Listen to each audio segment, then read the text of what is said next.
Well, in Toronto, I got there and I didn't think I was going to cry because I'm not a big crier about anything. And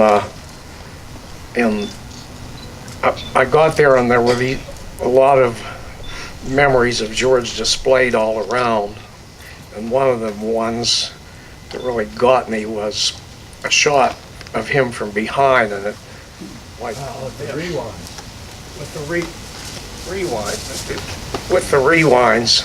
And Night of the Living Dead and all our films for the longest time were edited with those rewinds and a sound reader and a synchronizer and a little movie scope with a screen about that big. And that's we didn't even have a moviola or a chem table back then. Now it's a lot easier with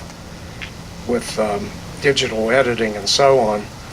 But George had this uncanny ability to make those, you had to keep those, to make the picture and sound play at anything like normal speed, you had to have coordination to be able to do that. And George had that kind of coordination spectacularly.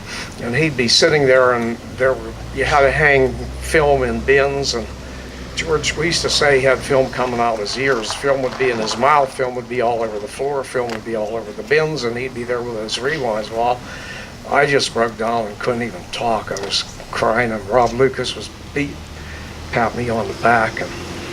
But I was okay when I came up to make my remarks, and I'm not going to tell the whole thing. A lot of you have heard the story about how, or read it, about how George and I met when we were 18 years old, and he came down to the street dressed like one of the characters in the movie Viva Zapata with a big sombrero and all that.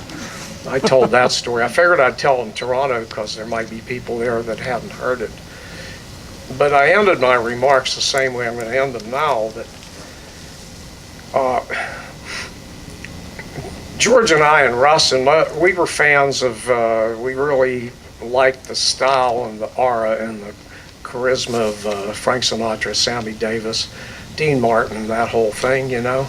We were talking about it one day, and I said that the world is a poorer place without them. And then I said, you know, George made his mark on the world, and the world is a poorer place without George Romero, and I'm almost crying to say that, but thank you very much. That's all I'm going to say today, and I think it's enough maybe for me.